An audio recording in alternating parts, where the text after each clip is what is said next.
Dear ladies and gentlemen, dear friends and colleagues, good evening and welcome to the opening session of the conference, of the international conference, Defending Democracy, Battlefield of Truth. Today we will have a great number of speakers, starting with our friends and colleagues here in person and also online. This conference is live streamed and will be in English language. Without further ado, I would like to thank you all, both our distinguished guests online on our Zoom link and also our guests and co-hosts here with me tonight, and also the ladies and gentlemen in the hall, in the conference hall here in Skopje. What we did in the last 10 months since December conference in 2024, the international conference also held in Skopje, after which we established the Defending Democracy Global Initiative, and afterwards the Westminster Alliance for Ukraine, a flagship program of the Defending Democracy Global Initiative, and many other activities and actions that we organized or participated in across Europe is mildly put very good, very successful, and very influential and impactful. However, a long road is ahead of us. Today we want to hear from our speakers. What lessons have we learned from everything that happened in the past several years, especially in the past 10 months, and what we need to do? What is the way ahead? I'm very glad to bring to you Mr. Roger Casale, the head of the Westminster Alliance for Ukraine, and Dr. Wolfgang Gressmann, the head of New European People's Forum and the Media Dialogue from Germany. First of all, thank you very much, Mr. Casale, for being with us. And what would you say, what lessons have we learned in the past 10 months with the Westminster Alliance for Ukraine?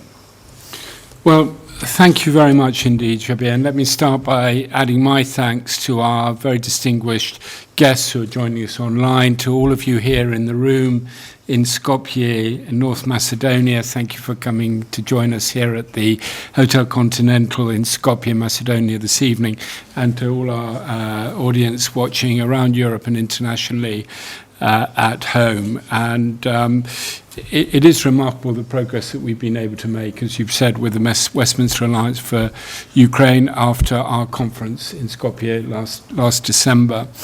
And we've, of course, since then had conferences in London on the 13th of May at the House of Commons that was supported by Alex Sobel, the Labour MP and chair of the all-party parliamentary group in the House of Commons on Ukraine, and by Lord James Arbuthnot, who is a Conservative, Alex is Labour, from the House of Lords and a former Conservative Defence Minister and Chairman of the Defence Select Committee.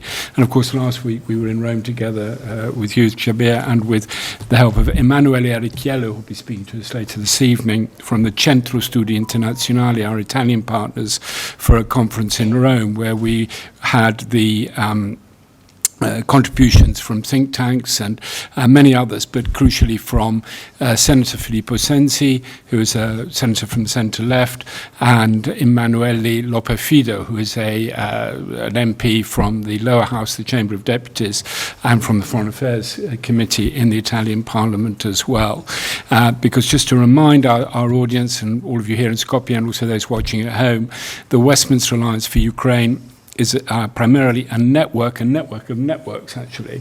A network primarily of parliamentarians from the E5 countries, that's Britain, France, Germany, Italy and Poland, those countries within the coalition of the willing, the coalition of 31 countries that was set up by Prime Minister Sir Keir Starmer and President Emmanuel Macron in January to support Ukraine now and in the future, and in particular to step up the economic and security, in particular military and security capability and capacities, but also, as we'll be hearing later on, there needs to be other dimensions to that support as well, including a cultural dimension, which we'll be hearing about. But we're also a network of journalists, and we had an event in Karpax at the Economic Forum in Poland, where we focused on media freedom in Eastern and Central Europe, and we will be having events over the coming months in France with our partners, the Jean Monnet Association, and also in Germany. And I think one of the most powerful impacts of our initiative so far are indeed, Jabir, as you've just asked me to comment on the lessons learned, because I think all of us, many of us in this room, certainly you, Jabir, many of our speakers this evening, and Dr. Wolfgang Reisman next to us, have been with Ukraine right from the days of Maidan, and before Oliver Vidlin, who we're going to hear from, was actually on the Maidan 2014. And we've been engaged with this issue and supporting Ukraine for a long time. But what strikes me about the engagement that I've had with Westminster Alliance for Ukraine is that I'm constantly learning new things and new insights. And so I just very briefly, in a couple of minutes, I just want to outline some of the lessons that learned as I see it from the conference that we've done. I think the most important lesson is that all of us at this conference today, we know the danger from Russia. We know the danger in Ukraine and the danger to Europe. We don't need to be woken up to the danger of Russia to Ukraine and to the future of Europe. But I think one of the lessons learned is that our societies do. Our societies, our publics are not aware of how grave and how serious and how imminent the danger is. And so, and in fact, also many MPs, many people in parliaments. And so part of our job, I think, is to try and wake people up to the reality of this threat and to what we can, each of us, do. None of us must think that any contribution of any expression of solidarity for Ukraine is too small. It means so much to the people of Ukraine. I often say to friends in Ukraine, well, we wish we could do more. And they say, no, what you're doing means so much to us. The smallest gesture of solidarity means so much. And we try to do much more than that, of course. But even the smallest gesture of solidarity means a great deal. The second lesson, I think, is we must understand that the war in Ukraine doesn't stop at the borders of Ukraine. This is hybrid warfare. That means the borders of Ukraine are porous, and the type of warfare that experiencing the cyber attacks go well beyond the borders of Ukraine and into our societies here. The attempts to manipulate through social media and through other means what is in the minds and hearts of all of us, not just those of us in Ukraine, is very systematic and very pervasive and very damaging. And so this is a hybrid war, and we need to understand that the war has started. The war is already here. That hybrid aspect is here already. I think a third lesson learned is that we need to inject a sense of urgency. Now, I don't think I want to say that we're going to find ourselves in Western Europe in a war with Russia tomorrow or the day after tomorrow, but we have to take the threat seriously, and we have to prepare. We have to prepare for that, and we are not prepared, and we don't know how much time we have. But we do know that we're not prepared, and we need to inject a sense of urgency into our preparations because we are not ready. And I think the fourth lesson is we shouldn't leave it just to governments. It's very good that Sir Keir Starmer and Emmanuel Macron and 31 countries have come together in the coalition of the willing. But there's an enormous gap between the ambitions that they set out and the actual practical reality of the situation. And I think part of the work that we can do in Westminster Alliance is to focus on the practical work that needs to be done to actually make a reality of the ambition of the coalition of the willing. One of the things will be to step up defence spending in Europe. And as we heard from the German Minister for European Affairs, Günther Kirchbaum, who we were with on Friday in Rome, Germany, one of the countries of the E5, has had 3 years of recession. How are we going to get European publics in Germany and elsewhere to accept that we need to spend more money on defence when they want more money spent on public services like education and health? We need to cooperate. Emmanuel Lopez-Ferrido from the conference we had last week said this is absolutely, none of us can do this on our own. There is a strong need to cooperate. And I think the sixth lesson, and this is, I think, something that I really want to emphasize, is it's not just about supporting Ukraine, it's also about learning from Ukraine. Yeah? How is it possible that a country like Ukraine, that was in the situation it was in 3 years ago, has been able to survive 3 years of invasion from Russia? What can we learn from the experience of Ukraine and the Ukrainian people from that about human resilience, apart from anything else? That we have so much to learn from the experience of Ukraine, and we're going to need that. We're going to need that in Europe for when the threat comes to us. And as I've just said, in many ways, it's already there. And I think we also have learnt about the depths of emotional and psychological trauma in the population of Ukraine and how that needs to be addressed as well. The coalition of the willing is about not just about standing up to Russia now and making sure that Ukraine that Ukraine does not fall. It's also about the reconstruction of Ukraine and the future of Ukraine. And the future, when we're talking about the future of Ukraine, we're talking about the future of the Ukrainian people. And we need to recognize the level of trauma and psychological damage and stress in the people of Ukraine, and that is going to need to be addressed. And the First Lady of Ukraine spoke very powerfully about that at the Ukraine Recovery Conference, and we were able to engage with that through Alex Sobel, who was attending, and I was at the ambassador's reception on the eve of it, about the need to, if we want to build Ukraine, we need to rebuild the Ukrainian people, and I think that needs to be a focus of our work. And, you know, this is also, we've also learned that this is my lesson number 8, that we need to understand that the future of Ukraine, we can start to see the contours of the future of Ukraine now. If we think about the Second World War and the post-war settlement, that didn't arrive after the Second World War had ended. That was in preparation during the Second World War.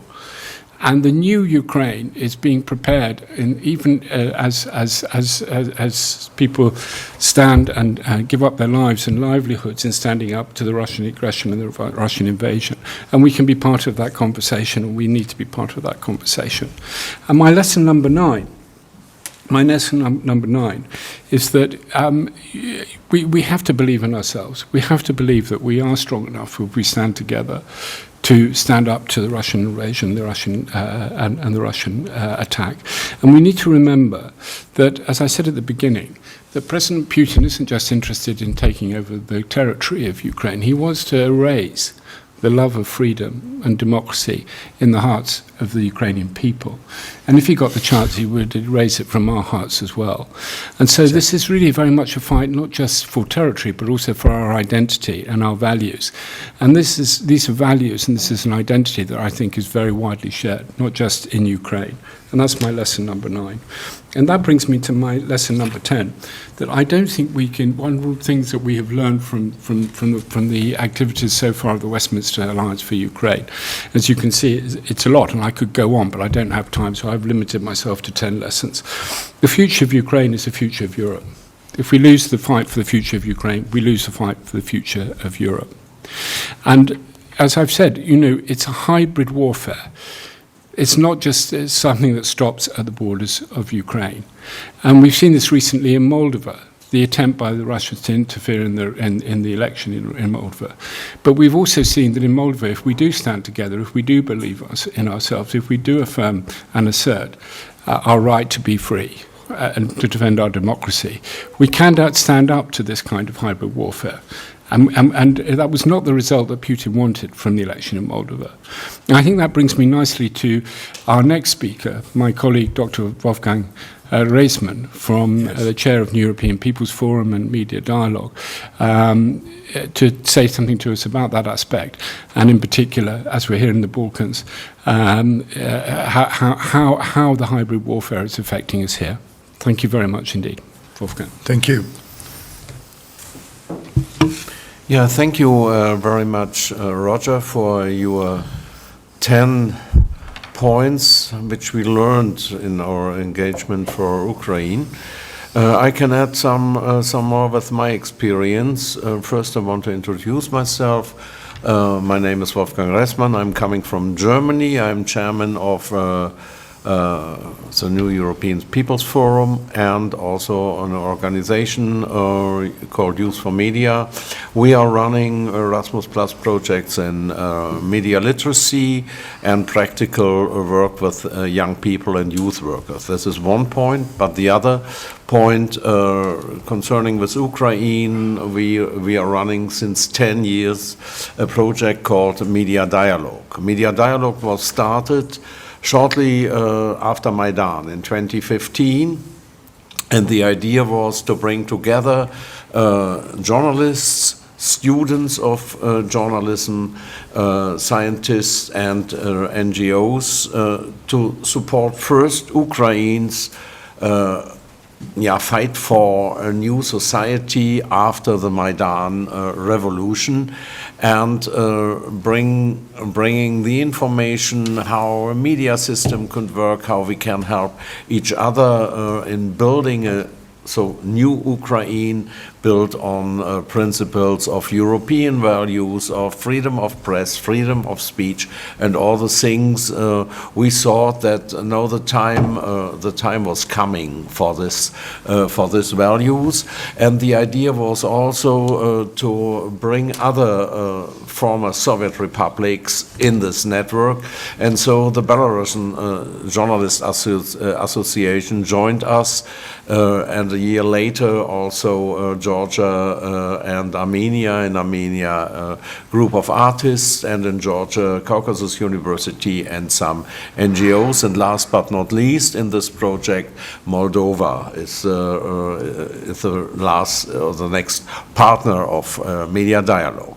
And we were rather optimistic that democratic development, step by step, perhaps one day, together with Russia, could work, and that the form of a dialogue is the best form for developing European values. This was the point. So, and then several things happened in 2015. Not only in the Corona situation, we had in 2020 the big demonstrations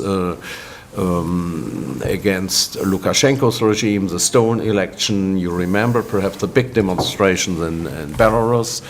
And one of the results was that our friends from Belarusian had to leave the country. They are meanwhile, the whole journalist organization is meanwhile in exile, living between Poland and the Baltic states, thrown out of the country, or even were in prison.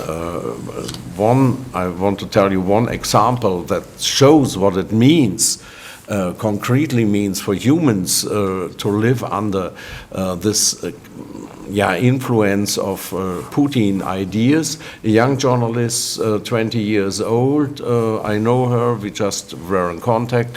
She made only photos and videos from the demonstration. She was picked up from a coiffeur, just making her hair, put in a room with 20 other women, 20 square meters, only one can sleep, for around about 30 days. All of the women had corona. No sleep possible. Only little food was possible. And after this cruel and 30 days, Lukashenko regime said, "Okay, you have 3 hours for psychological help, and then you can restart your life in Belarus again." She is also meanwhile naturally in exile, but that means concrete repression and I think even torture from a state under control of Russia in Belarus. And the things are going on. Last week we have been in Georgia, and we wanted to start our project working together with students of Caucasus University and making and arranging, organizing media work, concrete media trainings. One of the Belarusian journalists were with us in the front. Some weeks before, the Belarusians said, "We are afraid to go to Georgia. We don't know what could happen. Perhaps they send us to Russia." and then from Russia to Belarus. So, at the end of all, we couldn't make our project in Georgia. We have been there for 2 days because of a permission would have been needed by the Georgian government that we can make a media training with students. We have done for 15 years also with media literacy and Erasmus project with this university. We got no permission, but we met some journalists, and they told us in Tbilisi, no, we are sitting here in the morning talking about repression of the government, perhaps we are arrested in the evening. This is the situation in Georgia at the moment. You all saw in the news the big demonstrations against this so-called Georgian dream, but everything which coming from support, like an event which is happening today here with civil, supported by the German government, is impossible in Georgia at the moment. We made the whole project from Armenia and invited friends from Georgia via Zoom reporting about the situation.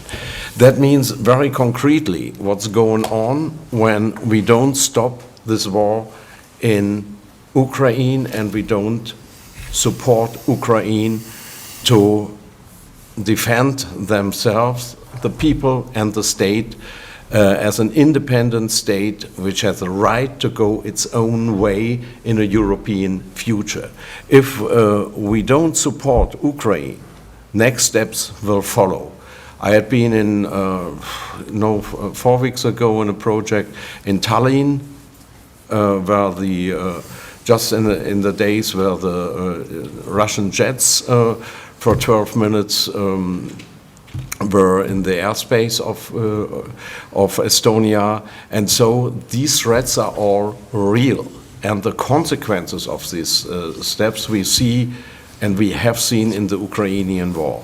So when we want to defend our freedom, when we defend our possibilities in all our European countries, not only in the member countries of EU, this is the same in the Balkan region, when we want to be the ones who say this is the development of our countries, we have to throw these Russian ideas out of Europe, to throw it ideological, to give Ukraine the chance to defend themselves in this war, helping them with weapons and all the things they need, also give them a perspective, like Roger said, to rebuild Ukraine, and on the other side also learning from Ukraine, military as civil. Then we have a future in Europe, but Russian is not our enemy.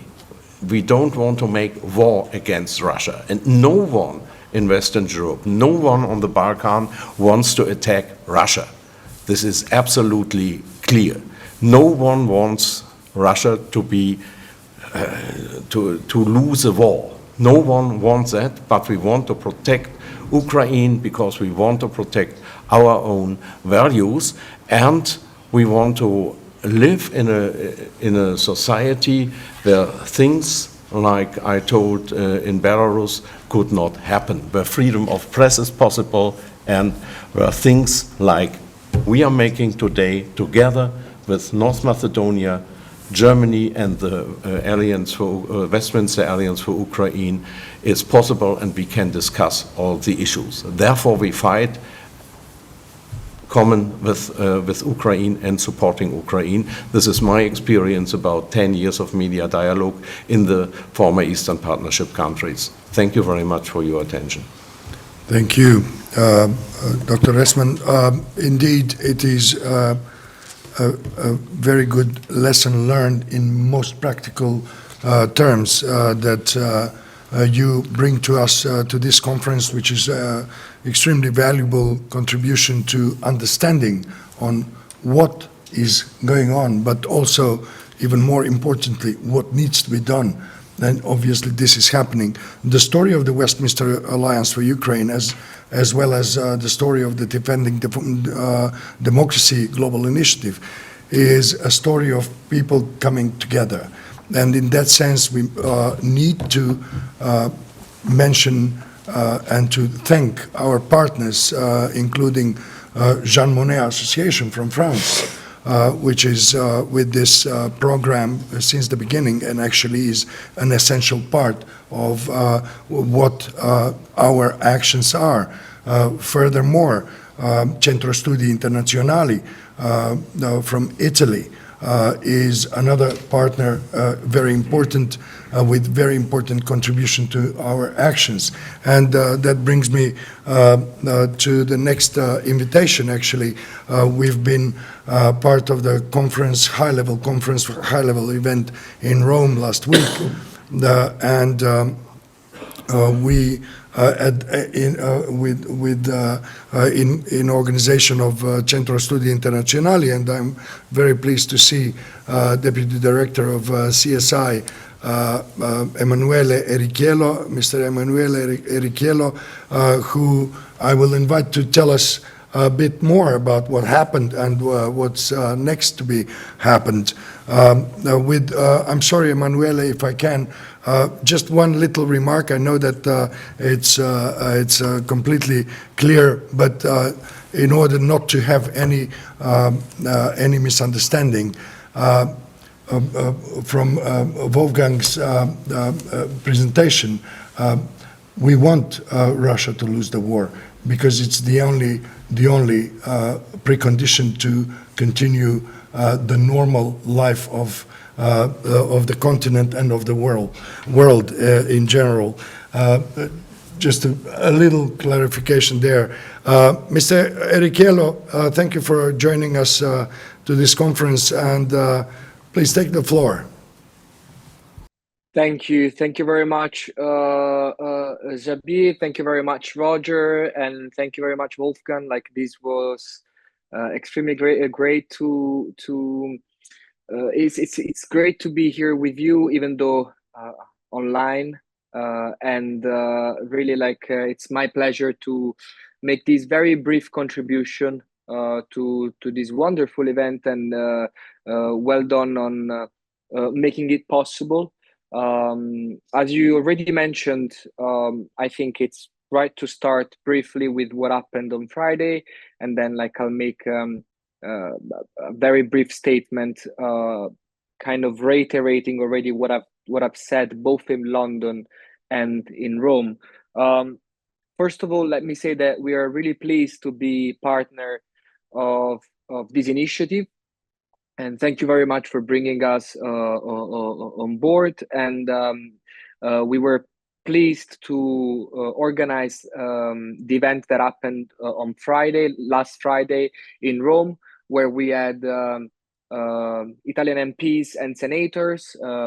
Specifically, we had good friends of ours, and thanks for mentioning them, Roger and Javier, Emanuele Loperfido and Filippo Sensi, senator and member of the Chamber of Deputies, both working on European and foreign affairs, with Filippo being specifically focusing on human rights and conflicts. Then we had the Director Generals of the Presidency of the Council of Ministers. Specifically, in our case, we had Francesco Tuffarelli, who's currently serving as the highest kind of official level in the Prime Minister's office, dealing with the administrative and European affairs issues, even though he has a long-standing kind of experience with European affairs. And then we had many other experts, think tanks. We had the Istituto Affari Internazionali with us, with Nona Michelidze. We had Professor Ida Caracciolo, who is a professor at the University in Naples, as well as a judge in the International Court of Justice, and now in International Court for the Law of Sea. And of course, we had Roger and Javier, the main promoters of this initiative and the Westminster Alliance for Ukraine. And we, thanks to them, we also had the pleasure to hear the position of the United Kingdom with the political counselor who was present there. really was a great opportunity to discuss and kind of engage and make a discussion between academia, experts, think tanks, MPs, so parliament, academia, governments happening. It was great also because after that we were invited to closed door round table with the German Minister for European Affairs. And thanks for mentioning it, Roger. And that meeting was important to understand where we stand in terms of European support to Ukraine, and also in terms of understanding what we will do and what the national efforts are in Germany, in the UK, in Italy, in France, in terms of supporting Ukraine, like concrete national efforts, both at the parliamentary and at the government level. So these both were great opportunities to really touch with our hands real world situation and understand the kind of support that it's needed and we will continue to give. It was our pleasure in that sense to have such an initiative in Rome. Having said that, I want to be really brief because I really don't want to be here just telling you about what happened on Friday, even though Javier explicitly asked me to. But I think this was a good summary. You have a lot of news both in English and in Italian that you can look at. So I'll stop it here. What I want to say is one thing that I've already said in London and that I repeated in Rome. Extraordinary situations require extraordinary responses. This is really the message that I wanna give today. I'm not gonna give these boring kind of statements using some scientific literature reference, even though there's plenty of scientific literature on that. But what I'm gonna say is really that the world is changing. Ukraine, the Russian invasion in Ukraine is portraying a shift in the international order, a shift in the global dynamics, what I defined an international reordering. We must be united. We must act in support of Ukraine, because that's in the interest of Ukraine, but that's in the interest of Europe. And as Europeans, it is it is a must-do thing to support the Ukrainian people and Ukraine in fighting this war and in allowing them to not be attacked anymore by Russia. And with that, I really want to say supporting them in any kind of with any kind of means. Of course, the military part is very important, and we know that we've seen that with the German minister. But the civil society is also important. We need to support the recovery and the implications of this war for the civil society through collaborations with organizations, through collaboration with academia, and so on. And what I really wanna say is that we need to make clear, and I think this is the message that I wanna give today, is that there is no time for discussion right now. There is no time to make discussions on details on how things should be done. We have what we have. We have a lot of limitations within the European Union. The coalition of the willing is what would allow us to operate outside of the EU treaties, also with our non-EU partners and our non-EU allies, such as the United Kingdoms, but I'm thinking right now, but many others that are fundamental in the support of Ukraine, in supporting Ukraine. So what I'm saying is that, in my opinion, this can be an experiment to show that it is possible to have an effective security cooperation in Europe. It is possible to do that, and eventually the hope is that this is going to become something stable, and the hope is that this is going to become something stable with Ukraine within it, meaning with Ukraine that has won this war. And thanks for reminding that, Javier. So really, extraordinary measures for extraordinary times. And let me use again some words that I've used already in Rome, citing Mario Draghi, former Prime Minister of Italy and President of the European Central Bank. No matter what, we must do something. We cannot just look. The world is changing and we must act. Let's do something. Let's do it together. And I'm pleased that this is happening, that this event, this initiative is happening, because the collaboration between experts, academia, think tanks, MPs, government is what we need right now to think of effective measures to be implemented in the support of Ukraine. Thank you very much. Thank you very much, Emanuele. Indeed, it was a very important event in Rome. It was a pleasure to be part of that event, and it is a place where we learned a lot, and we've heard many messages that will remain with us and will show us the road ahead. There is a discussion that we have very often in this period, and I'd like to start with the point that whenever there is a crisis, the first impulse of the governments is to cut the budgets on culture, on education, on arts, and on societal promotion of values. It is the first measure of governments or parliaments who bring legislation to say, okay, now we are in crisis and we need to do something. At the London event in Westminster, when this initiative was launched, we had one presentation about the culture and arts and heritage being systematically destroyed in Ukraine in this brutal war.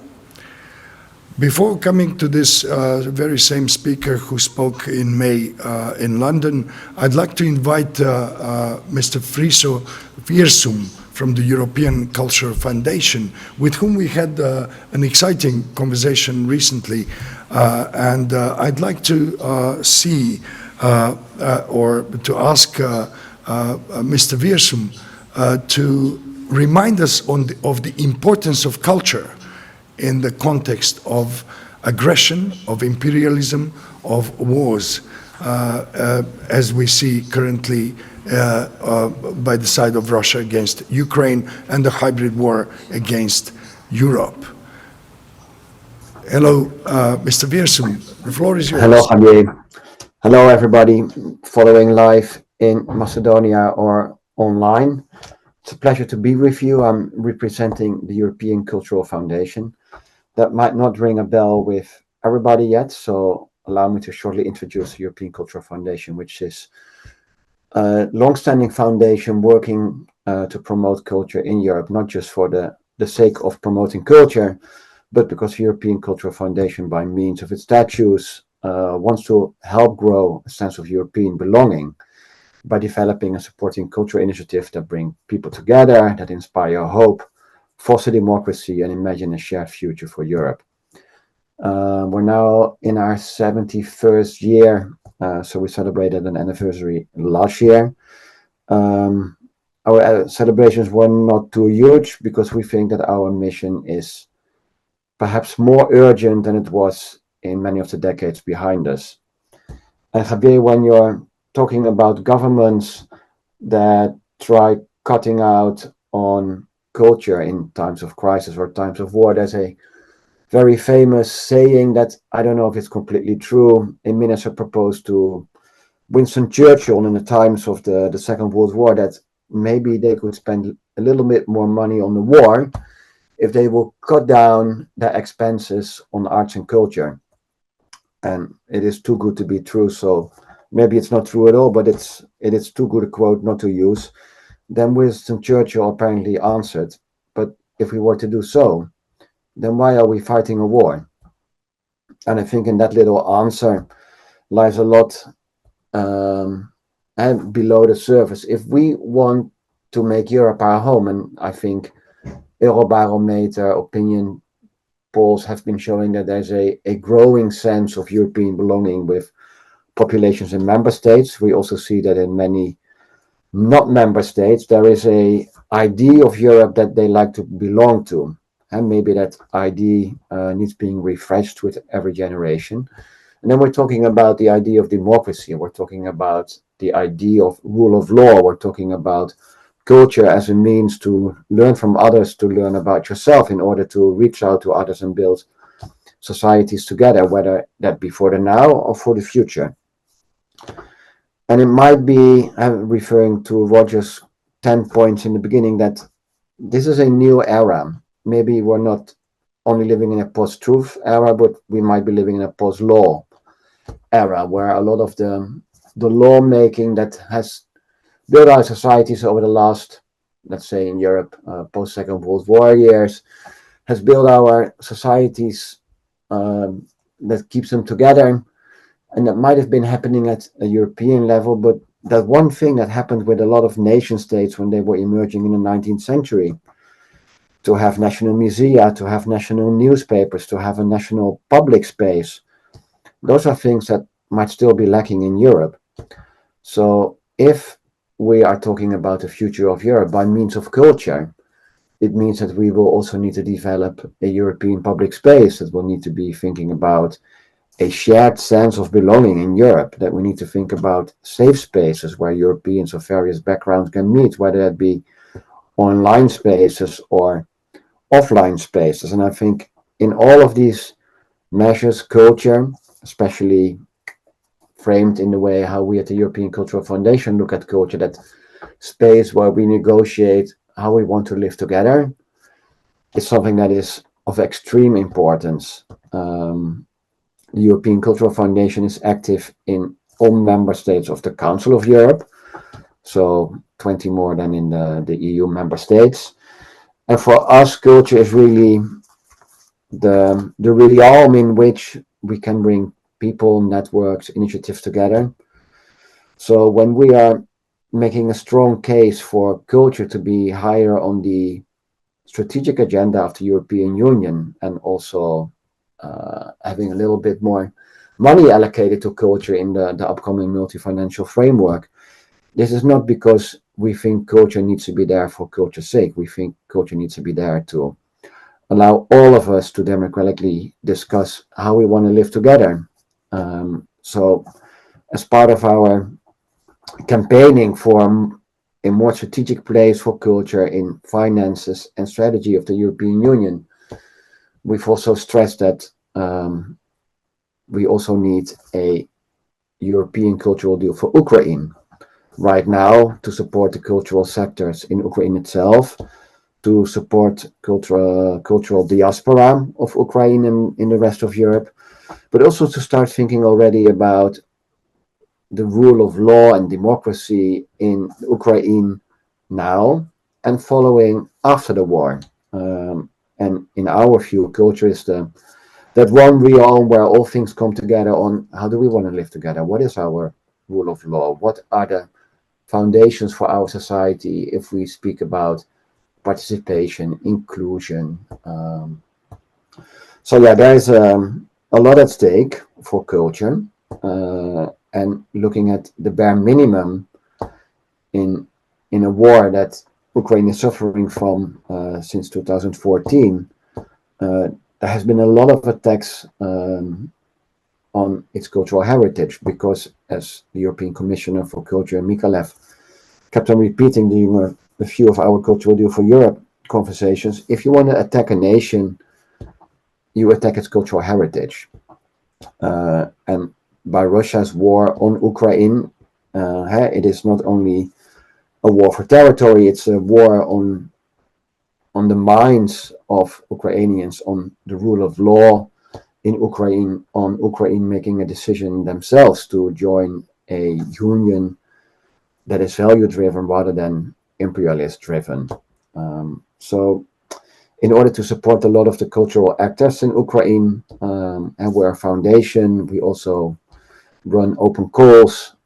We've been paying special attention to supporting cultural initiatives, cultural makers, cultural networks in Ukraine, and especially trying to help embed those networks in Ukrainian cultural sectors so that more people in Europe grow acquainted with the idea that Ukraine is as much Europe as is Denmark or Spain. And I think with this very long answer, I might have answered your question, Javier. Sorry, thank you. Thank you very much, Friso. What you just said is very important in order to understand the context, the wider European context, and that the importance of culture is much higher than the government or many others might believe at the moment. And it is of utmost importance to support the culture and the cultural life both in Ukraine and in Europe as such. And I believe that this is going to be an important part of our post-event content production, including a publication with policy recommendations, and it will be definitely, deservedly, a part of the recommendations that Westminster Alliance for Ukraine and the partner organizations will make and promote across Europe and wider. In the context of culture, also in many other events and in personal communication and correspondence, we've been discussing culture and destruction of culture and heritage in Ukraine during this brutal war, but with Mrs. Gudrun Steinaker, who is a former ambassador to North Macedonia, but also to several other countries, including Bulgaria, and if I remember well, Russia. She's also the vice president of the Südosteuropa Gesellschaft, the Southeast European Association from Germany. And I would like to invite Ms. Gudrun Steinaker to tell us about her findings on the importance of culture and to support what we just heard from Mr. Friso Virsum. Hello, Ms. Steinaker. The floor is yours. Hello, good evening. Thank you very much for inviting me and share my ideas with you. I would like to say that actually almost all has already been said from the previous panelists, and therefore I will be very brief, but also because I'm right now calling from the annual academic week of the Southeast Europe Association in Tutzing in Bavaria, this year with the topic of the lessons from the Yugoslav wars. I hope it will not take 30 years when the war in Bosnia finished, the open war in Bosnia finished, to have a conference on the lessons learned from the war in Ukraine. My main focus, although I fully support that culture is extremely important and the preservation of the cultural heritage in Ukraine, because they have not only the problem that a lot of cultural heritage is destroyed by concrete acts of war, but that they also, of course, lack now funds for continuing cultural activities, although some of these activities have to take now abroad. Quite a lot is taking place in Austria, the country where I actually live. And we have artists of Ukraine which are supported by the Institute for the Science of Man, it's Institut für die Wissenschaften von Menschen, and similar activities take place in various places in Austria and also and even more in Germany. Conferences, exhibitions, concerts, and I hope that this will also continue in the future. But I may raise also one additional issue, you know, Javi Derala, that I'm particularly interested in that, and that is also affected by the war in Ukraine.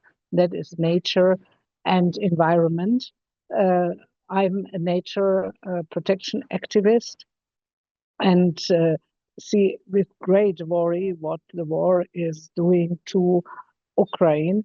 And also there, a lot of support is needed. And the other organization I'm active in, besides the Southeast Europe Association, is Foundation Euronature, which is also active in Ukraine wherever it is possible to protect the unique nature in various parts of the country. Unfortunately, the areas which are occupied by Russia and annexed by Russia actually are practically not available or cannot be reached. Nevertheless, I think our support should be in all these fields. And in Vienna, I'm part of a chat group.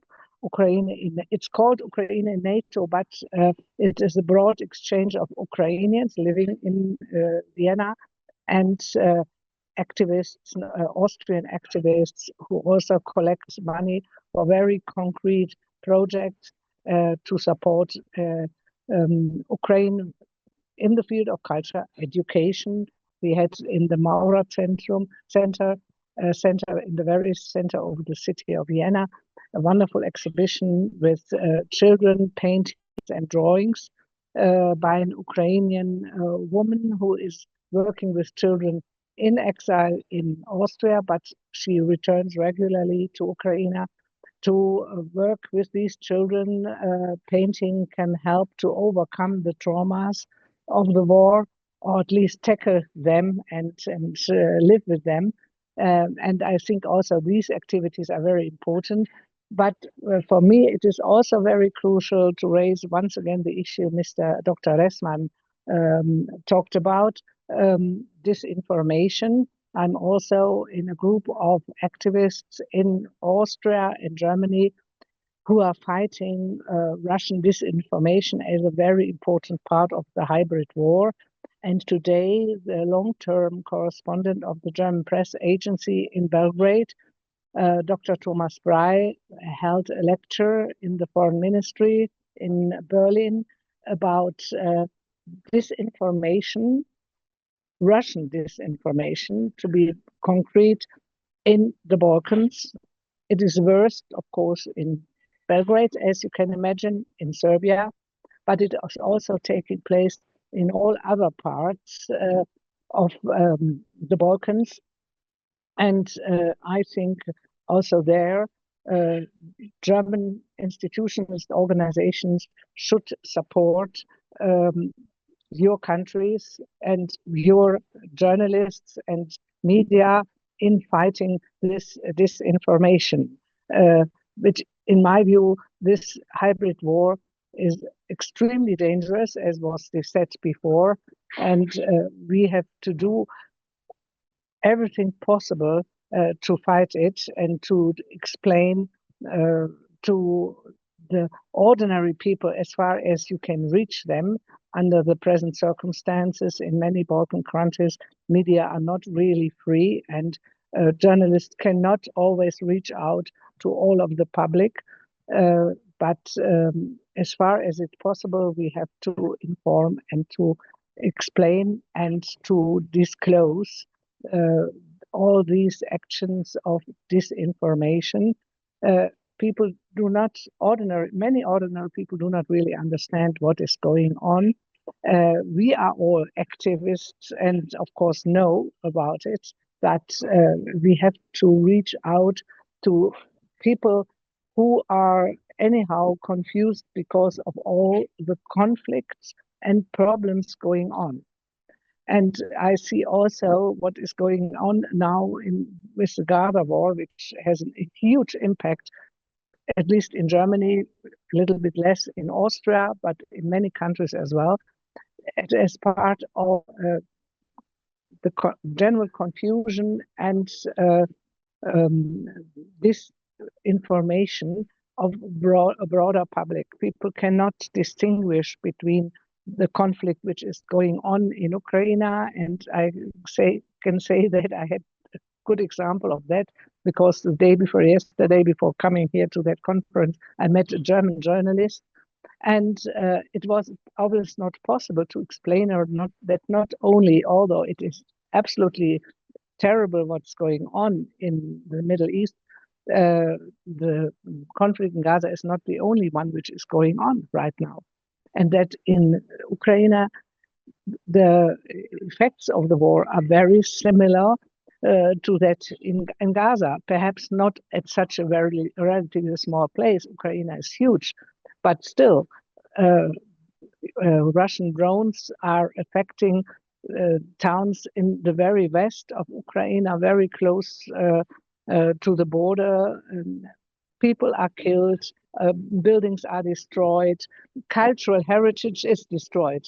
And I think this is very important to discuss this with the broader public, that so that the war in the Ukraine is always present, and people in our countries, which are democratic, continue to fight for this democracy, for the media freedom, because it is practically destroyed in many parts of the world. The most worrisome situation, in my view, is now in the US, and I hope you will also raise what it means, the changes in the United States will mean for our fight for Ukraine against the war by Russia. So I hope I will follow the conference as much as I can. But as I said, I'm at another conference, which I think is also very important. And I'm so grateful once again for being present at this conference here by Sibyl. Thank you, Sibyl. Thank you, Ms. Steinecke. Your presentation is indeed an illustration that all these issues are interconnected. I think that to what you said, at least in the part of disinformation, Dr. Ressman could add a couple of words on what you said about the disinformation. Please, Dr. Ressman, could you comment shortly, and then we will go to the next speakers in our conference. Yeah, thank you, Xavier Derella. 2 sentences. When you have, we were in Ukraine in 2023 during the war, and we make a short film with the students of Tarashenko University. It's called Mass Graves, where we made a film about the destruction Russia did. And when they say that they only bombing military connected things in Ukraine, it's a complete lie. This is propaganda from the brutalest propaganda. We saw bombed cultural centers. We saw so to say, face to face, how they bombed living big houses in the middle. Some parts in the middle are away, bombed away, and people are still living there. They try to destroy Ukrainian culture. all things what Ukrainian culture means is an enemy in view of Russia. From Putin, Russia's view, there is no culture of Ukraine existing. There is no own original thing coming from Ukraine. They really want to destroy not only the country, they want to destroy the consciousness of the people and the collective consciousness of their own culture. This is one of the points what makes this war so absolutely cruel and based on unbelievable lies in propaganda, telling there is no own original Ukrainian culture. There is even the Ukrainian language is also no own language. It's very narrow to Russia. It's only a dialect. They want to say Ukraine and Ukrainian people as Ukrainian never exist. And this is the thing I feel absolutely remember to things happening in Germany in the last century under the Hitler fascist regime. And Thank you very much. That means Balkan knows also very well. Thank you very much, Dr. Ressman. I think that this conversation is indeed going very naturally towards the direction of Dr. Walter Quattrocchiocchi, who we had the pleasure to contact the other day. And, we are here presenting our findings, but also presenting our recommendations. And Quattrocchiocchi has a very, very interesting and extremely important work already done, and he's already still doing that. He's scientifically researching and analyzing disinformation, propaganda narratives, and other forms of the hybrid operations in Europe. Indeed, the hybrid warfare is conducted on various fronts. It very often arrives, not very often, it arrives all the time on the top of our palms or in our living rooms on the screens, and it is there silently entering our minds and our thoughts and changing the behavior of people. But here's Walter, who can tell us more about his findings, about his research and work within his institute. Walter, the floor is yours. Thank you for being with us. Thank you very much, Xavier.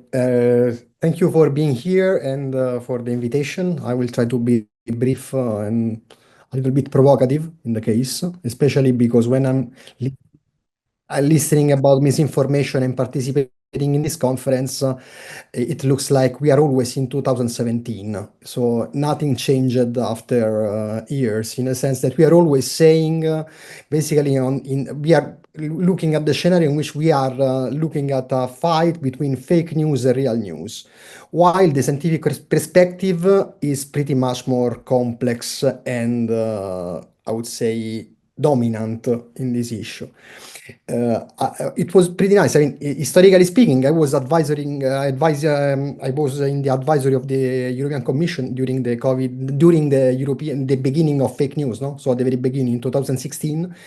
And I left the collaboration because they were basically following the journalistic approach to the disinformation. They failed. In May 2024, it was nice. It was very nice for us. The Ursula von der Leyen said, "Oh, nice. Pre-banking is pretty much more effective than debunking and fact-checking." See, it was in her speech, and it was nice because pre-banking came from our studies that was funded by the UK government. during the IRIS Research Coalition. I was one of the PI, of the principal investigator of this massive research project involving Cambridge University, Harvard, Sapienza. And basically, we were building a pipeline in which we were analyzing the problem and then providing hints to users to avoid threats. That's the way, not going to people saying this is true and this is false. Basically, this is basically competition among narratives. And on this perspective, what I saw is that for 7 years, 8 years, there was a huge gap between the scientific evidence and what the policymaking were doing on the front on the scientific, scientifically speaking. Now things are a little bit changed. I mean, I'm involved in some of the European panel for the democracy shield, let's say. And actually, the frame is more scientifically driven. How we can approach this problem in a way that we can be, I mean, we are in a geopolitical phase in which we have to wake up.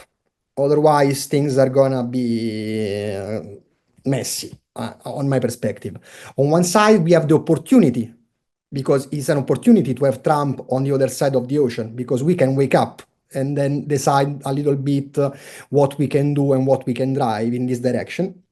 And I would say that the scientific advisory for the policymaking is one of the main pillars. You know that tomorrow is going to be published one of the trials on artificial intelligence, that China is moving pretty much far than we did with the AI Act. So we are not competing neither on the technological level, neither on the normative side. So there is something that we are missing always the point. And in this scientific perspective, I mean, the idea of seeing still people saying, oh, we are fighting against the Russian propaganda. Of course, there is the Russian propaganda, but if we don't go to the roots of this phenomenon, we are basically running in circle. And what are the roots? What the phenomenon really simply is information overload, that is information overload for social media platform, from social media platform. There is the business model of the social media platform that is pricing entertainment and engagement. The combination of both create a mutual synthesis in which is a feedback loop in which more content, more feedback, more content, more feedback, and the result for our cognitive system is the tendency to seek for the information we like and avoid the information we don't. The result of this is polarization. And I'm saying this since 2016. If you go on PNIS, there is a paper, The Spreading of Misinformation Online, 3,000 citations at the moment, is the paper setting this, that now is the narrative for the European Commission. Finally, we got it. If we want to fight this, we have to make people aware of the process itself.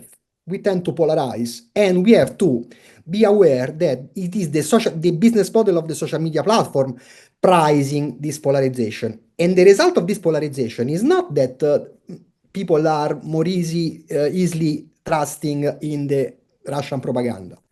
The very effect is that we are eroding trust in our own institutions. That's the issue. And we have to work in that direction. Not still fighting, because even approaching the problem by saying we are good and they are evil is exactly the creation of polarization. And that, to my point, is that we have to be more, to exploit this situation, to be more scientifically oriented and create a good, let's say, deal between science and politics, especially in this moment that it is really needed, especially for the phenomenological level. Now consider what is going to happen next when we have the infodemics, no? So overabundance of information that is driven by entertainment social media platform to the level of induced by the large language models. What are the problem of large language models? Don't trust to all this bullshit mumbo jumbo about the general artificial intelligence, the minds. That's all just bullshit for marketing. No, the real point in the AI large language model is that we are eroding trust even in the facts. So people tend to exchange to mess up the way, the shape, the way things is written and the content. So the reliability of content is mistaken by statistical linguistic priors. We call this epistemia, that is the disease of the epistemic level. So we are totally losing the grip on what is going to be true or not, because this business model is overloading information everywhere.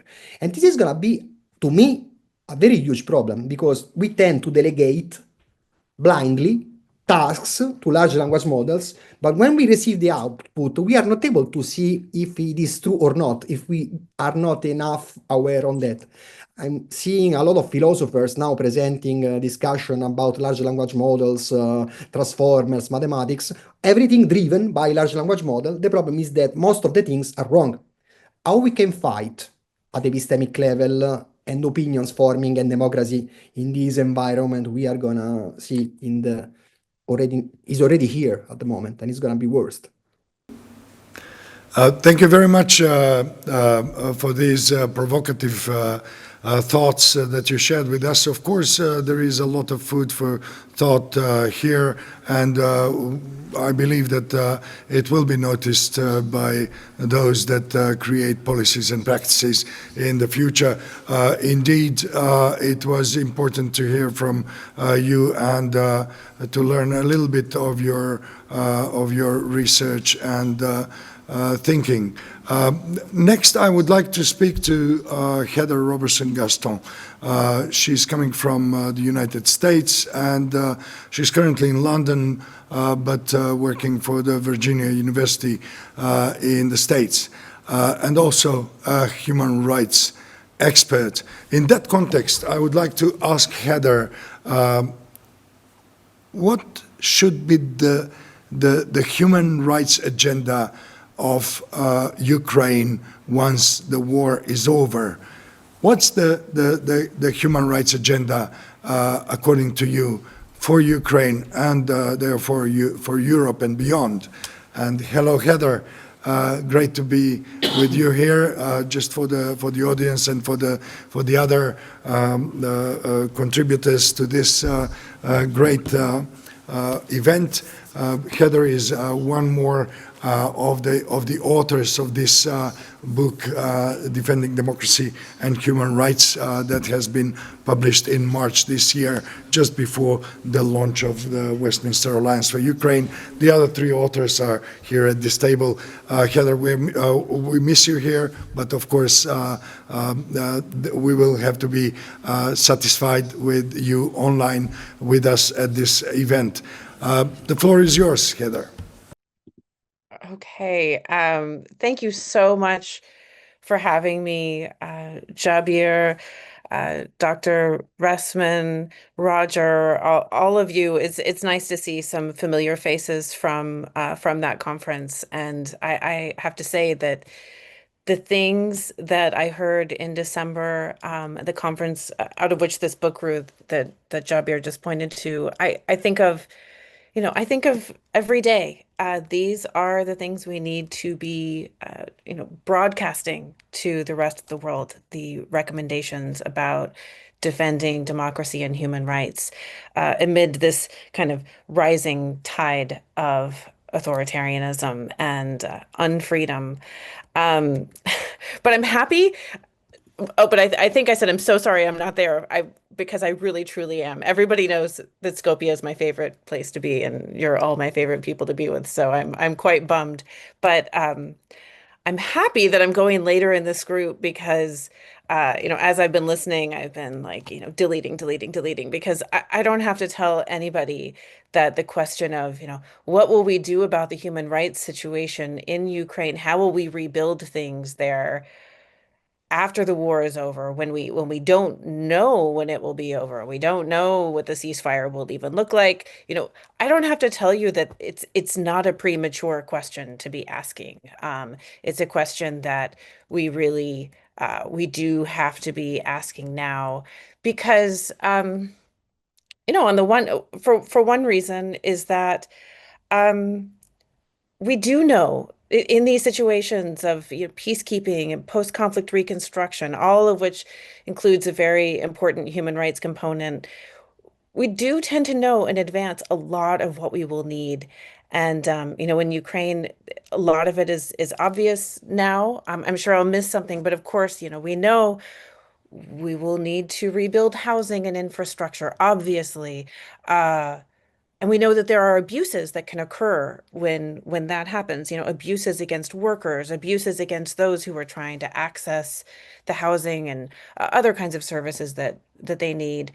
We know there are over 1 million war veterans, that many of them are suffering from severe mental and physical trauma. We know there are tens of thousands of soldiers and civilians who have lost limbs. The media sector, we all know, has been relentlessly targeted and is going to need so much assistance. Um, I could just keep going because it's so immense, but I think, and we all know this, so I'm kind of, preaching to the choir, but I think we also all know that the task ahead of us in Ukraine, it isn't too immense. Um, because we're but let me see if I can say this a better way. I think we know that it's not too immense for us to tackle, but we're probably all connected to people who don't know that and who look at Ukraine and are like, oh my God, this is too overwhelming. This is too expensive and immense, and I just want to turn it off. And so I think about what we can say to people like that. And it's that, yes, the task of rebuilding the human rights situation in Ukraine is immense. It's full of challenges. But the reason we know it's full of challenges and we know what they are is because there are people already working on those challenges. Many of them are here on this, in this Zoom call, and are sitting in the audience in Skopje right now, are people who are working on the challenges to human rights in Ukraine right now, are ready to go, and so we can assure people of that we have the knowledge, we have the expertise, and I don't I don't like to say this, I'm more of a peacenik, but we do have, there's no lack of weaponry and people in the world who can be trained as part of, forming a credible military component that we also need to provide security and safety for the people who do the work of rebuilding Ukraine and for all the people who just need to be able to live. Um, so, okay, if we have all of this, we have the knowledge, the expertise, and the capacity to back it up, or can have the capacity to back it up. We know what is missing, and that is political will. And it's just how these things work, is that the feet drag. And um, that is something that all of us, even the people who feel really overwhelmed, like the people that we talk to, hopefully we're all out there talking to people about Ukraine and about the the threats to freedom and democracy that are posed by this the aggression in Ukraine.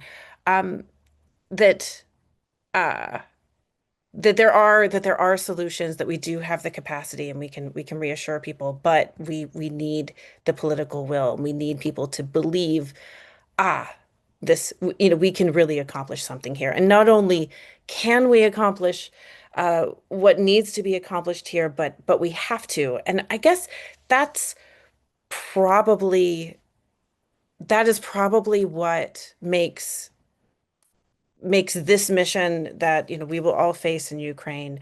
Um, that's what'll make it different. It will make it different from everything that's come before. And I know that this doesn't apply to everybody here. I'm speaking as an American. When I look at the peacekeeping missions I've studied, all of the like peacekeepers and human rights activists and conflict resolutionists and all of these people who have come to the Balkans to rebuild rule of law systems, all of this kind of stuff. It's always that it was we think that we're kind of bringing our way of life, and it's like, here, look, this is how we do things. This is our special way. It's just who we are. We're democratic people who enjoy freedom, and we're going to show that to you as well, and help you. And that's just not the situation here. The situation here is almost everyone has been staring down the abyss of unfreedom for like, the last decade. It's gotten worse and worse and worse. And so the motivation is really different. It's not charity. It's not just, foreign aid. It's not something that we do for others that is, taking away from priorities at home. And I think that has to be part of the message, because people will say, oh, but, what about our healthcare system? What about the services that people here need? And we need to be able to say people with assuredness, and I feel that I can say this to Americans, which is that if we don't confront what is happening in Ukraine, and if we don't take a stand and meet that challenge, there is no home. There's nothing there's nothing there, because we're all under threat, and we've all seen enough at this point that we should know that we aren't just like naturally democratic people who can just count on that as part of our lives. And, I always feel like apologizing to my colleagues in Macedonia, because you've been telling me this for years, to not take it for granted. And yes, thank you. Thank you, Heather. You pointed out quite an ambitious agenda. However, the human rights agenda, neither in Europe nor in Ukraine, is a luxury. It's a necessity. We don't have the luxury to say we cannot fulfill the human rights agenda. We cannot fulfill the democracy agenda, because that time has passed. We don't have neither the time nor the luxury not to be involved entirely in democracy and human rights. And the points that you made are extremely important, and it is also important to understand that we need to take the whole agenda and implement it entirely, without exception and without excuses. In the last 10 months, I've heard quite a few points from our next speaker, but I'd like to point out two. At the launch event in Westminster, London, in May, we've heard the expression, we should not support Ukraine to survive. We must support Ukraine to win.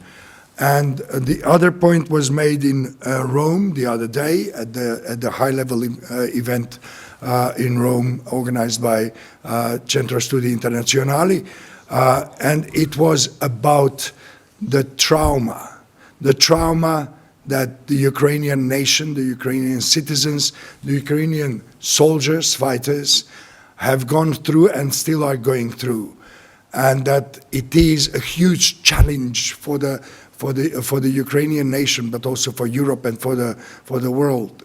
And we need to think about that, and we need to take action about it. And those 2 points were made by Professor Olivier Vedrin of the Jean Monnet Association, one more partner organization that is supporting the Westminster Alliance for Ukraine program. Actually, it's part of its network. Olivier, thank you very much for being with us and for waiting your order to come patiently. I would like to hear your take on today's conference, on today's topic, about the shared future of both Ukraine and Europe. Could you tell us what is your take on that? Thank you for your invitation, and I'm happy to be with you and with all those speakers. I have a few points. First of all, the subject was defending democracy, the battlefield of truth. I think if we have to underline one word, is truth. I spent 10 years in Ukraine. As you know, I was during 3 months on Maidan, very active. I spoke several times on the stage. And during those time, I was political advisor of one president of the EU institutions about Ukraine. And I agree with what lots of persons said. Last week, I spoke about this post-trauma syndrome, which is huge in Ukraine, among civilians and among soldiers. But if we want to win this war, we must not take the same, can say, tools of propaganda than Putin. Defending democracy is defending the truth. As you know, I am also a journalist, and I had my own TV show in Ukraine, in three TV channels, national TV channels. And I started in 2015. And one of my target is the fact, only the fact. And I didn't want to do propaganda online. This is the way of thinking of Russian propaganda, but us, the European and the representative of Western democracy, we have to say the truth and the fact, only the fact. Who is lying? It's Russia. Who attacked Ukraine? It is Russia. Then we have to be very clear. We know that democracy is the best system we found in the history of humanity. We don't have to excuse, we don't have to lie to defend democracy. We have to say the truth. Human right, freedom, freedom of speech, development, social care, European value based on fundamental right, diversity, united in diversity. This is the anthem of the European Union. We have all the weapons to fight and to win against totalitarianism. And we are not doing, I think, in the right way, because we are not offensive as we must be. If we want to support Ukraine, we have to send weapons, we have to send soldiers on the ground, we have to send and to help for reconstructions. We have also to help for reconstruction of people with post-trauma syndrome. That will be a huge program. But at first, we have to show that us, the democracy of the Western world, we are the only system that can provide happiness to the people. We are the people. This is in the US constitutions, and this is also in our French constitution. The people. Then the people of Ukraine deserve democracy. That's it. And us, the European world and the US and Canada, Western world, I am a little bit afraid now about Trump, but anyway, we have to support Ukraine because Ukraine deserves it. Thank you. Thank you, Olivier, indeed, for these clear and resounding thoughts that you share with us. And thank you for the piece of information about your engagement, ongoing engagement in Ukraine and in the Ukrainian media space. We closely follow what you are doing, both as a Jean Monnet Association, but also as a thought leader and as a public person. Thank you very much for that. I'd like to move to Egle Selesiene, Lithuanian College of Democracy, and we certainly have been in contact in the past 10 months on various levels and on topics that are related to democracy, human rights, and Ukraine. Good evening, Egle. Thank you very much for being with us. Could you share your thoughts with us tonight within the Ukraine and Europe future, our common reality? What are the lessons that we have learned, and what do we need to do in 5 minutes, please?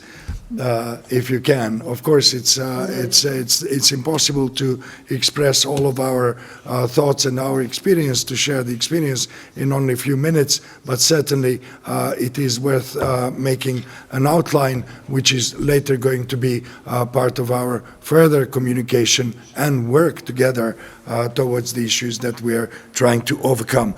The floor is yours, Egle. Thank you very much for being with us.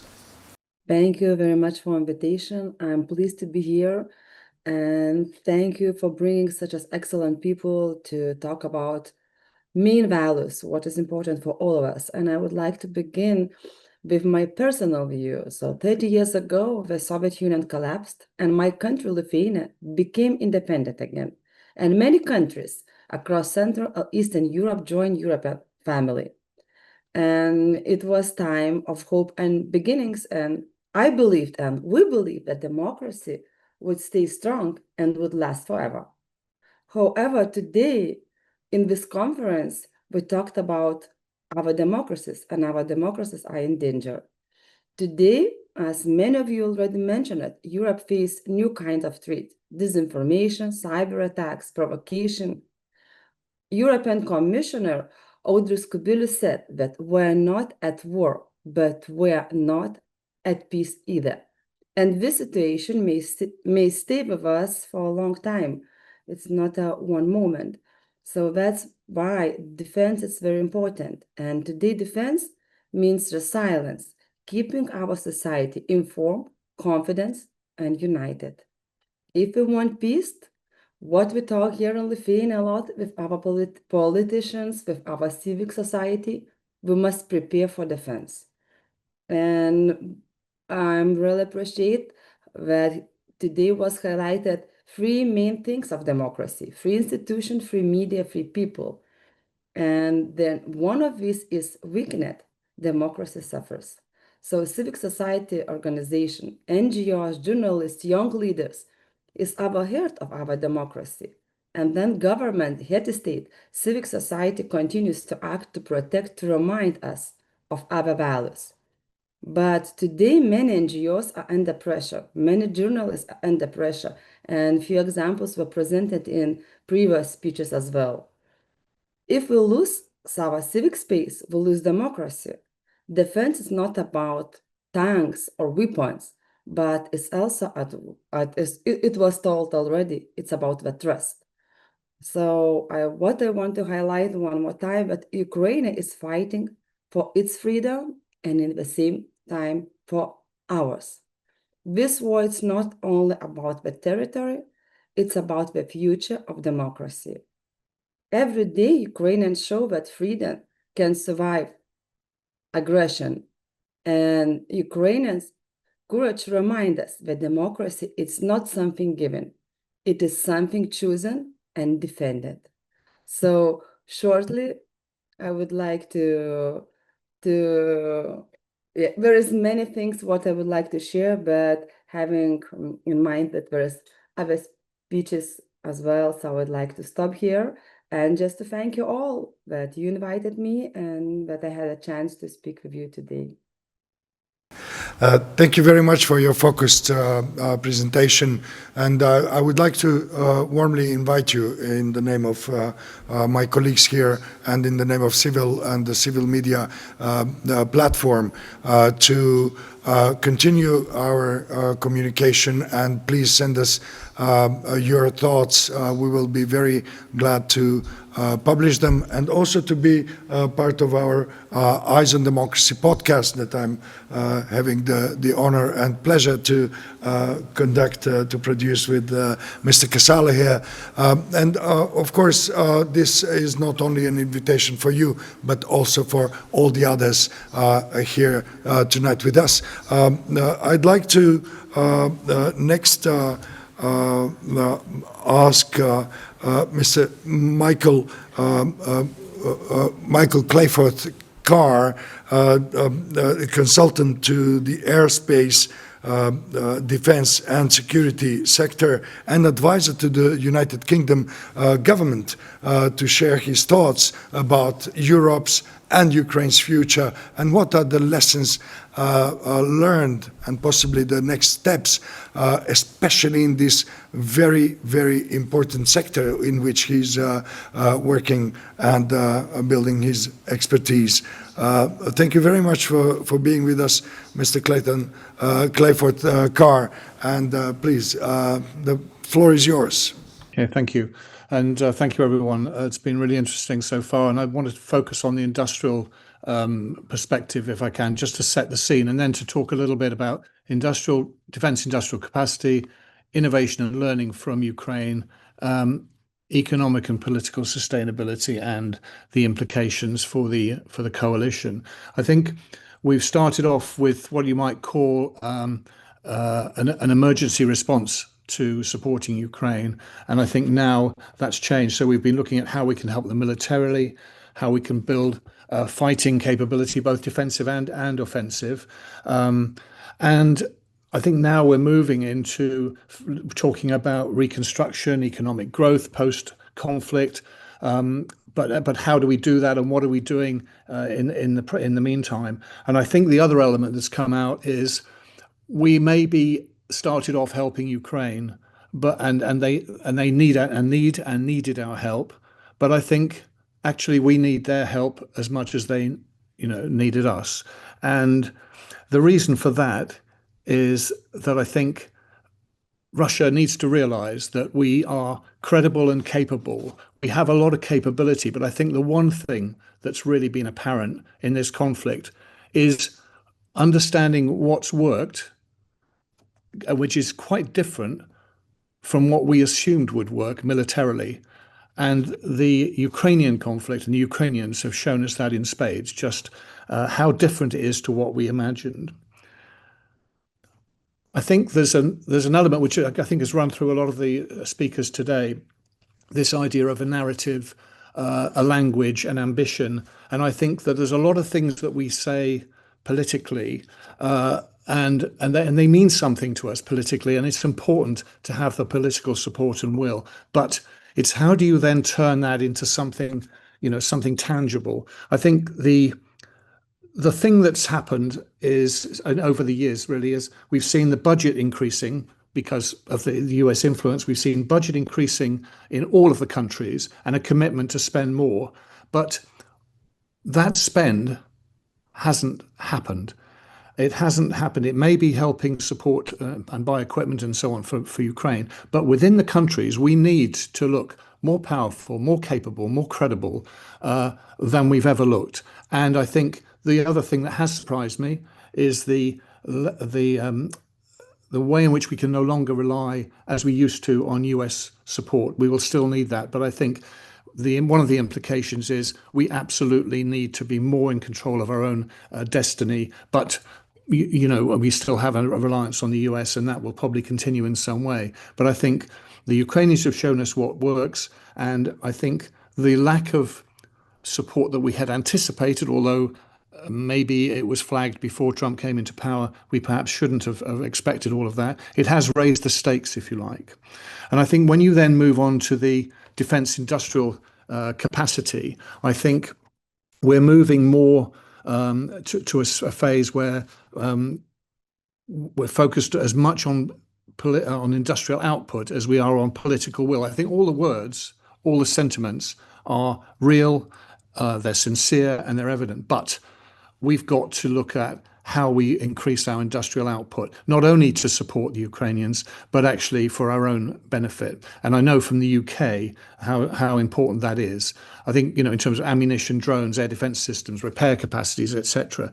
And I think we're now looking at how we can support the Ukrainians more effectively and militarily for what the current conflict is, but also how these public-private collaborations are becoming more essential to look at long-term support for Ukraine beyond the current conflict, and then moving into ability to export and rebuild the country economically. I think the one element that's, and by the way, there's a lot that we're doing from a UK perspective in terms of trade associations leading missions into Ukraine. The Department of Trade is putting manuals together to help people understand how to do business in Ukraine. They're also looking for inward investment from venture capitalists and PE. But interestingly, as an example of what the Russians will do, they're setting up front venture capital companies which look as though they're investing in Ukraine, but actually what they really want is to suck the innovation out and understand what's going on. So we've got to be really conscious about how things are played out from the Russian point of view. I think the other element is we need time. Not that I'm advocating wanting to keep conflicts going any longer than we have to, but the longer that we can enable Ukraine to push back on Russia, the more time we have to, and we need to move more rapidly, by the way, to build up our own capability and credibility. And I think when you look at the numbers of us, there's 28, 30 of us in countries that have to make a decision. There's one person makes a decision in Russia. And I think that's an issue that we need to show that we can make decisions quickly, effectively, and we can move in a very agile way.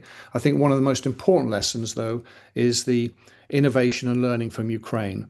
They really have identified and continue to identify ways in which they can evolve, and it is a war-fighting mentality which we don't have.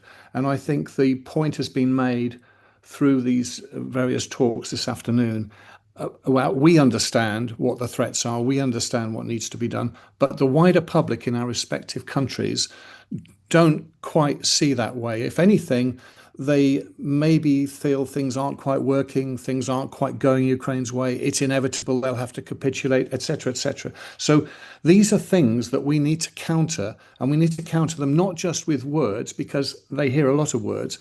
We need to counter them with evidence and examples of success and progress. And I think keeping your population motivated in a hostile environment is a fundamental of all the wars.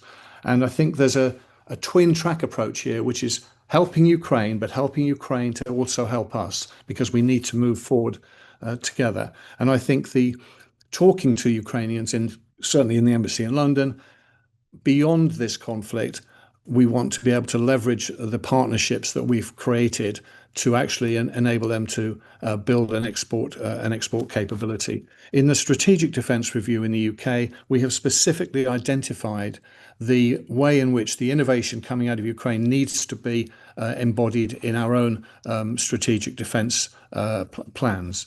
So I think the challenge for the coalition, I think, is to maintain that political support. But I think we need to pay attention to the language, the intent, the resolve that we have, and our ability to make decisions and stick to them rather than just be seen to be talking about things.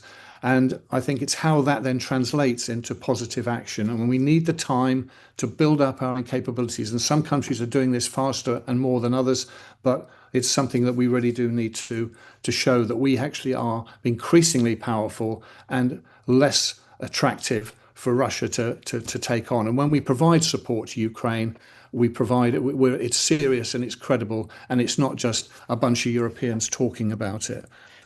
So I think that we also need to make sure we've got this popular support, and to compensate for what we are going to see perhaps is either an unpredictable or a lower level of support than we would traditionally have expected from, say, the USA. So I'll probably stop there in the interest of time, and maybe I've said a few things there that are perhaps not so palatable, but happy to expand on that if you would like.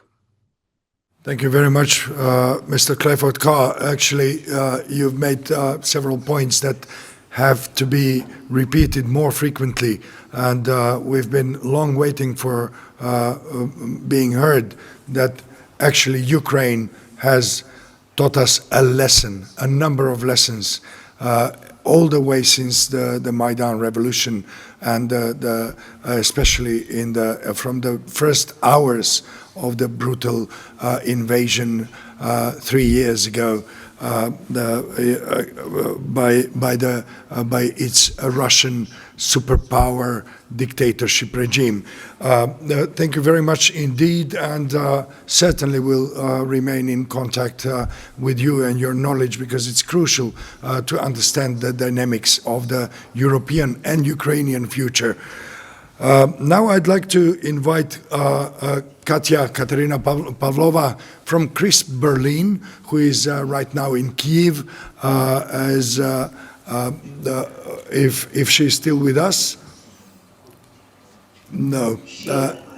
Okay, she will hopefully join us again. But in the meantime, we have one more distinguished speaker that I'm very honored to have welcomed, and to also thank him for his patience being with us from the beginning of this conference, Mr. István Hegedűs, former Hungarian MP, member of the parliament, but also nowadays a prominent thought leader and a societal actor in the Hungarian society and wider.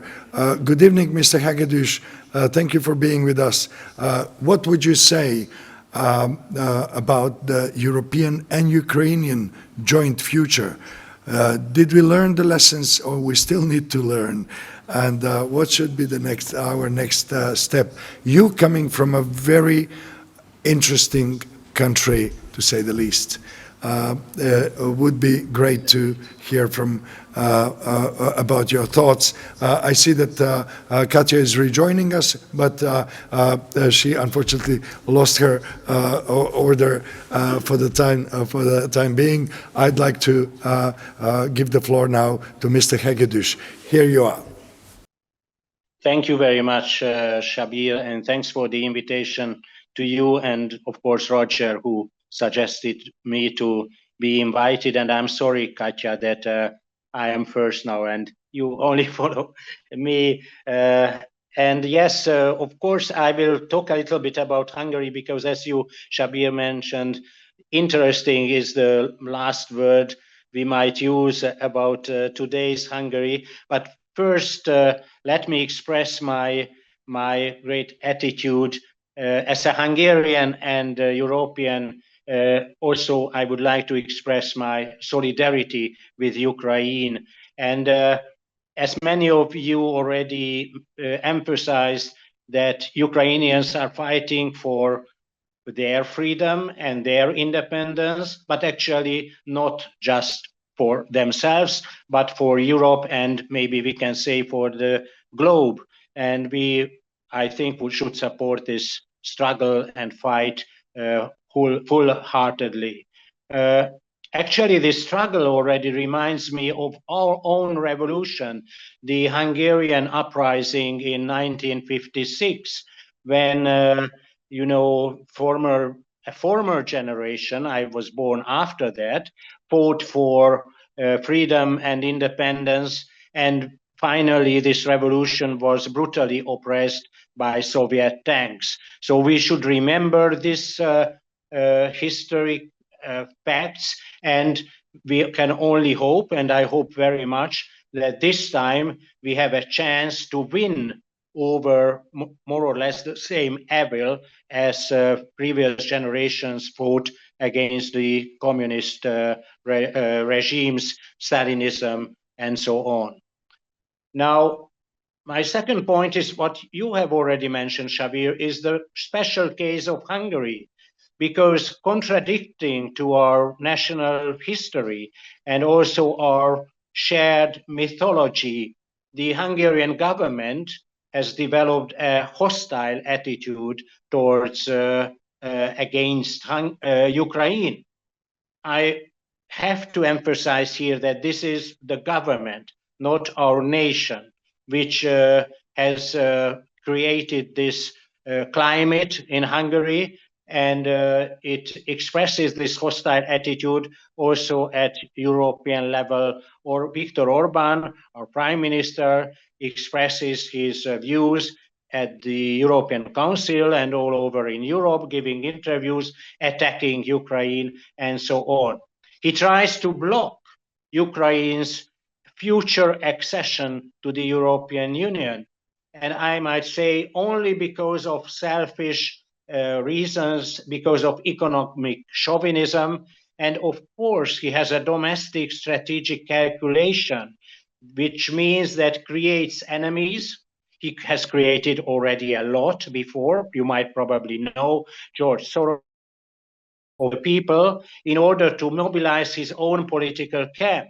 And we are facing national general elections next year, and this is an instrument for him to win support in domestic politics. On the other hand, his anti-Ukrainian rhetoric goes hand in hand with an anti-European narrative.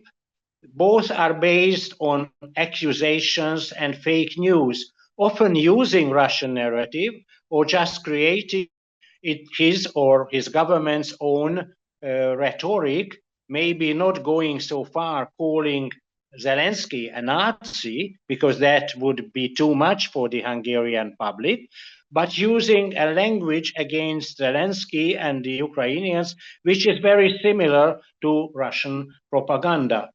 Actually, this sort of accusation also serves Orban's own geopolitical dreams about a non-liberal world order or maybe disorder. In the pro-governmental media, which actually dominates the national public sphere, according to a loyal historian and advisor to Orban, even the massacre in Bucha cannot be proven, or even worse, it was the product of the Ukrainian military, not the Russian army. President Zelensky himself is portrayed as an arrogant, stupid guy who blackmails the European Union, whilst his country is not sovereign at all and has already lost the war. So actually the pro-governmental media and Orban himself go very far, and so on. Orban often stands alone in Europe with his troublemaking political line, which is based on, he would call it realism, but I would call it false realism and cynicism. And I hope that he will remain isolated in the future, or even better, perhaps, he might be defeated at the parliamentarian elections next year in Hungary. Now, finally, because we are running out of time, I think, so I don't want to talk too much, we have heard already about Belarus, Georgia, and other countries.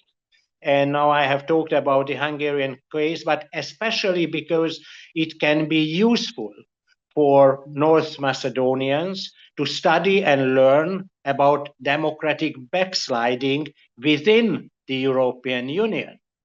But Hungary is not a unique case, a special case anymore. Authoritarianism and illiberal populism have spread over in the whole world. Unfortunately, illiberal populist political parties and their leaders play more and more significant role, and their influence is growing in the international arena. We should not allow them to set the agenda. Liberals and Democrats have to fight back with determination at national, European, and global levels, here at home in Hungary, or on the Balkans, and even in the United States, as it was already mentioned. We have to follow the fascinating example of the Ukrainian people, Ukraine should win, and so should liberal democracy win worldwide as well. Thanks for your invitation and your attention. Thank you very much, Mr. Hegedus. I very much appreciate everything you've said, and especially the point you made about the next elections. Hopefully, your predictions will come true. However, the last but not the least, from the online speakers and contributors, participants to this conference is Katerina Pavlova from CRISP Berlin, who is currently in Kiev and who is an expert in disinformation and propaganda. He's also an author of a book about these issues and who has been with us on several occasions regarding these topics. Hello, Katya. I hope that you didn't wait for too long, because these discussions that we've heard, at least to me, were extremely important and very interesting indeed. But let's hear from you. What is your take of what you heard so far? What's the future of Europe and Ukraine together? Thank you very much, Jabir, for the invitation. I'm sorry for being impatient. I'm trying to get home, and in Kyiv it gets complicated at some point of time. So yeah, I'm now in a transition from my function as a member of the German civil society to a member of the Ukrainian government. I'm going to the Ministry of Unity. That's why so I'm moving to Kyiv, and I would like to first of all speak about the unity.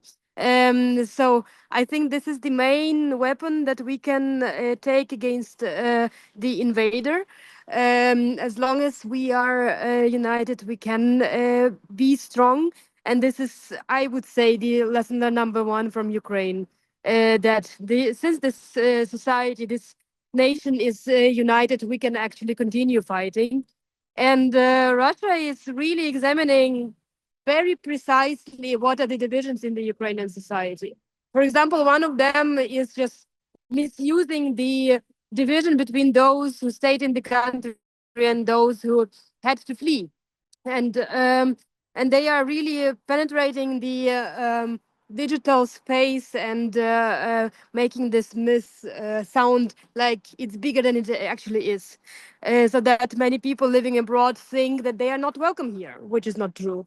So that many people think they could not actually reintegrate here, or that many of those who have been living abroad for a long time, even before the full-scale invasion, that they think the country has not made any steps forward in fighting corruption, which is definitely not true. Like, sure, there is still corruption in Ukraine, but the country, even under the state of war, is continuing its process in combating corruption.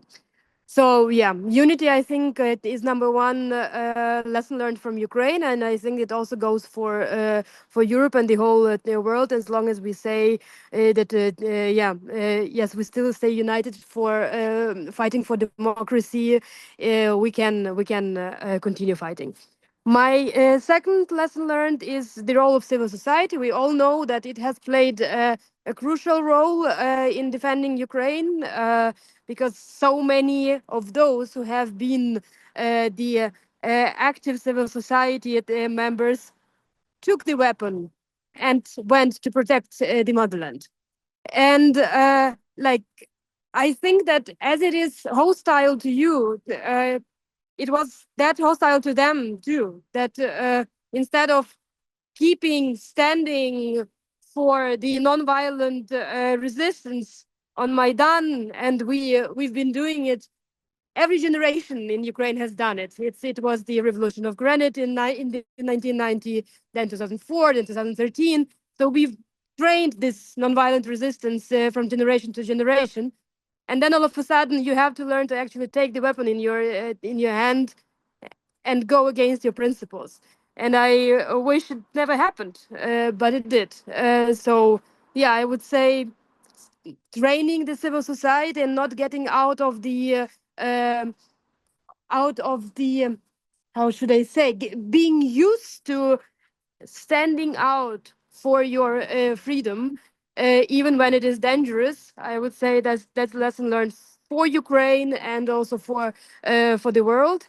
You also see how also in Ukraine it became a bit complicated when there was a law in Ukraine, even signed by the president of Ukraine, to shut down the anti-corruption institutions. And then what happened? The civil society is going on the streets.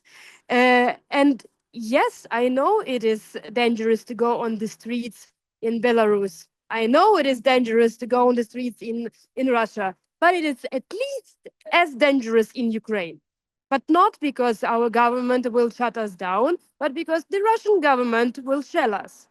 And I think that we need to just weight this up, and understand. Yes, it is dangerous, but what is the alternative? The alternative is an occupation, or the alternative is the regime under which no discussion is possible, under which no freedom of choice is possible.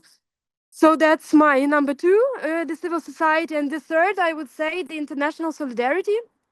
And I think that there are different capacities at different times to show the international solidarity. When you're too busy with surviving, maybe you're not the best at showing solidarity. That's why I would say that Ukraine expects way more solidarity from, for example, Germany, because it looks very stable to us, than we would expect from a bit from the countries which go through the struggle themselves.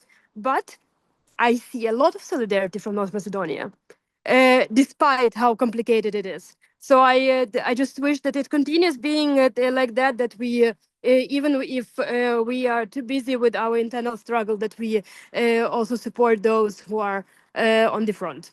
For me, that means, first of all, supporting the Ukrainian army, but that's what I can do. And I hope some of you can also do that by donations or whichever help. And another thing that I think is really important is keeping talking to the people who do not support Ukraine and who do not support democracy. It is very annoying, but Christmas is approaching. You will definitely meet some of the people who are not that pro-democratic, so you will find some work to do. There is no vacation for all of us, I think. Thank you, and greetings from Kyiv. Thank you very much, Katya. Indeed, please stay safe there in Kyiv. And in a comment to what you said, fighting for democracy is dangerous, but submitting to tyrants and aggressors is deadly. Therefore, we are here with you. Please stay with us. Stay with Europe.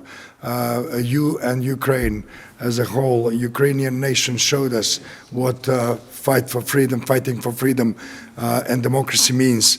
And you all, ladies and gentlemen, that are online with us for about 2 hours now in this conference, I would like to ask you for a few more minutes of your patience. And of course, the same counts for our online audience and the audience here in this conference room. I'd like to invite my friends and colleagues and the partners of Civil to say a few words. And here's Roger to give us a vote of thanks and possibly to summarize. Thank you, Sabir. I'm going to close the conference now, and it won't be a few minutes, it'll be 2 minutes, and thank you so much, Sabir.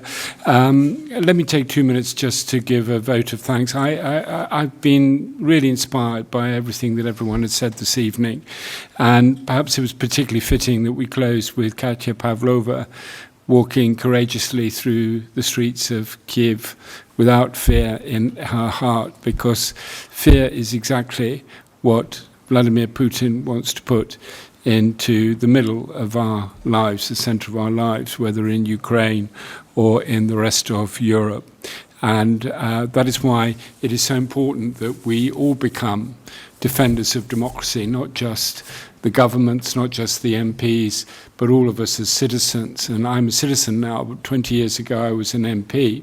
When I was an MP, we used to talk about promoting democracy and human rights. And I think it's a sign of the time that today we're talking about defending democracy and human rights. And we've been reminded again and again this evening, we are not yet in a position in Europe to be able to defend our democracy and our human rights, and that needs to change. The world is changing very rapidly around us, and we need to respond to that. We need to act. We need to, and that is what we're trying to do with Westminster Alliance for Ukraine, and with all of your help, with the remarkable speakers that we've heard from this evening, and from all of you here in Skopje, Macedonia in the room, and all of you working online, from speakers from a range of countries and a range of sectors. And we've been reminded as well that we must stand together and we must cooperate and learn from each other. And again, I've learned so much this evening. I've not just been inspired, I've learned so much, and I think we will be looking to produce a second publication that perhaps captures some of the information we've heard tonight. We were only able to give very short time to each of our speakers, but we will be following up with more in-depth interviews with them, which will all be available on the defendingdemocracy.global website. Please go to defendingdemocracy.global, have a look there, have a look at the particular section on Westminster Alliance for Ukraine. You can download a copy of our book, Defending Democracy and Human Rights, and you can also see our podcast there, Eyes on Democracy. So it just remains, Sabir, for me to thank on behalf of Dr. Resman and myself of Media Dialogue, New European People's Forum, the other partners of Defending Democracy.global of Seville, to thank you, Sabir, for your commitment, for your hard work, and for your inspiration or leadership, and that of your team here in Skopje, Macedonia. Northern Macedonia, of course, on the front line of the hybrid war. You experience these attacks every day. You experience these cyber attacks on your organisation, on your website every day. Indeed. And that's because you're doing such a brilliant job in standing up to the power of Vladimir Putin, and we stand with you. And your impact and your influence, if I may say so, to you and to your team goes well beyond the borders of North Macedonia. It has a European reach, as we saw this evening. It reaches from London to Kiev and to the United States as well, and everywhere in between. We stand with you today. We stand with you going forward. We stand with you in defending democracy and human rights. And once again, my thanks to all our speakers, to you and your team, Shabir, to everyone here in the room in Skopje, North Macedonia, and thank you and good night to all of you watching wherever you may be around the world. Let us not have fear in our hearts. Let us be like Katya Pavlova walking tonight through the streets of Kyiv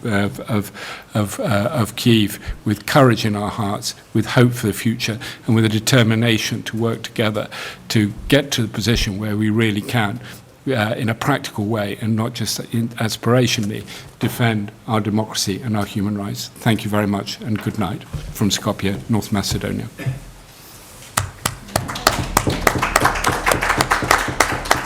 Thank you.